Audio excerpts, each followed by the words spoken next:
Bonjour à tous, c'est Divine, je vous retrouve aujourd'hui pour une nouvelle vidéo où je vais vous présenter mes acquisitions livresques de ces derniers mois. Ce mois-ci, j'ai eu l'occasion d'avoir beaucoup de livres d'un coup, on m'en a donné énormément, du coup je ne vais pas tous vous les présenter, j'en ai sélectionné quelques-uns, les autres je vous les montrerai seulement en vous disant le titre et le nom de l'auteur, et les autres je vais vraiment vous les présenter comme un book haul normal. Les trois premiers livres que j'ai à vous présenter sont des livres de youtubeuses. Le premier livre que j'ai à vous présenter, c'est donc le livre de Solange te parle.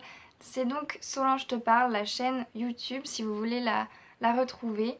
Apparemment, ce livre, ce serait une continuité de la chaîne YouTube de Solange te parle, donc Ina de son vrai nom. J'ai entendu dire qu'apparemment, c'est franchement juste... on regarde sa chaîne YouTube et ça suffit, c'est exactement la même chose, donc j'espère sincèrement que c'est pas le cas. En tout cas, je compte le lire très bientôt. Le second livre que j'ai à vous présenter, c'est donc le livre de Melissa Bellevine, Paranoïade, chez les éditions Black Moon. C'est donc l'histoire de deux femmes qui se croisent, l'une est psychiatre, l'autre est la patiente, atteinte de paranoïa. La patiente est enceinte de 5 mois, elle n'a que 20 ans. Apparemment, entre les deux, il va y avoir quelque chose. D'après la quatrième de couverture, on n'en sait pas vraiment beaucoup plus. La couverture nous en apprend pas tellement, on sait juste qu'il va se passer quelque chose, que la psychiatre apparemment, si j'ai bien compris, elle a un Alvin qui la suit, Halloween, je sais plus comment on dit, qui la suit à peu près partout. Donc voilà, c'est un livre qu'il me tarde vraiment à lire, que je pense je vais apprécier en tout cas. Et au contraire de pas trop en savoir avec la quatrième de couverture, je pense que je vais d'autant plus apprécier ma lecture. Le dernier livre de youtubeuse que j'ai à vous présenter, c'est donc The Book de Caroline et Safia aux éditions Hachette. C'est donc un livre bien-être que les filles ont écrit ensemble avant leur séparation sur leur chaîne. À première vue, le livre a des images hyper jolies, le livre est vraiment propre et même la couverture, même tout franchement donne envie de le lire, donne envie de l'acheter. Manque plus qu'à savoir si les conseils sont aussi bien que le livre en lui-même. Ensuite, le livre que j'ai à vous présenter, c'est L'ombre du vent de Carlos Ruiz Zafón aux éditions Le Livre de Poche. Apparemment, ce serait l'histoire d'un petit garçon qui va faire le rituel qui doit être fait dans sa famille depuis des générations et des générations. Il doit donc aller adopter un volume et il va donc choisir parmi des milliers le livre qui s'appelle L'ombre du vent. Je ne sais pas du tout ce que ça va être, à part ça, c'est tout ce que je sais à propos de ce livre. Je pense franchement que je vais aussi l'aimer. C'est pas commun d'avoir ce genre de choses, en tout cas ça a l'air d'être un peu fantastique tout ça. Si ça ne l'est pas du tout, bah, je pense que je serais un peu déçue. Mais rien que la couverture, ça me donne quand même assez envie.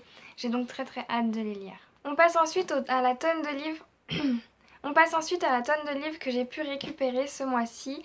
J'en ai donc sélectionné 5, je vais passer très brièvement dessus et ensuite je vais passer encore plus brièvement sur tous les autres. Le premier que j'ai pu repêcher, c'est donc Ange et démons de Dan Brown aux éditions JC Lattès. Ce serait donc l'histoire d'un homme qui va tenter de sauver le Vatican. J'ai énormément entendu parler de cet auteur, notamment pour Da Vinci Code. J'ai jamais pu lire Da Vinci Code. J'espère sincèrement pouvoir le faire un jour. Donc tant pis, pour l'instant, j'ai l'occasion de lire un autre livre de cet auteur, donc je ne vais quand même pas cracher dessus. Ensuite, je vais vous présenter Monster de Patrick Bowen aux éditions Albin Michel. Je ne sais pas vraiment si c'est un livre policier ou un thriller. En tout cas, ça a l'air d'être très prometteur. C'est un médecin qui retrouve un téléphone portable qu'un patient a oublié et le jour où le téléphone va se mettre à sonner, c'est là où le jour où sa vie va basculer. C'est encore une fois tout ce qu'on sait d'après la quatrième de couverture, mais en tout cas, c'est un livre qui me donne bien envie rien qu'à sa couverture et le suspense que laisse la quatrième, c'est juste quelque chose qui nous donne vraiment envie de lire. Je vous présente ensuite Amnésie de Margot Dalton aux éditions Mira. C'est l'histoire d'une femme qui se réveille un jour à l'hôpital, elle a tout oublié, elle ne se rappelle pas du tout son accident de voiture, elle ne se rappelle pas du tout ce qu'elle faisait à cet endroit-là, ni pourquoi, ni rien du tout. Et donc ça va être tout un questionnement sur ce qu'elle faisait là, sur pourquoi, comment. J'ai encore une fois très hâte de le lire. Le dernier que j'ai pris, que je compte lire dans les premiers également, c'est le livre L'étrange voyage de Monsieur Daldry de Marc Lévy aux éditions Robert Laffont. Comme vous le savez, je n'ai lu deux livres je crois de Marc Lévy. J'avais vraiment adoré le premier jour, par contre 7 jours...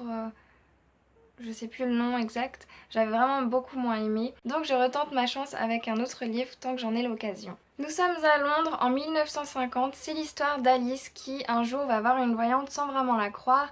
Seulement cette voyante va lui dire des choses que son compagnon de palier, c'est comme ça qu'on dit, enfin son voisin en gros va lui dire de suivre à la lettre. Elle va donc aller chercher 6 personnes de Londres à Istanbul si je me souviens bien.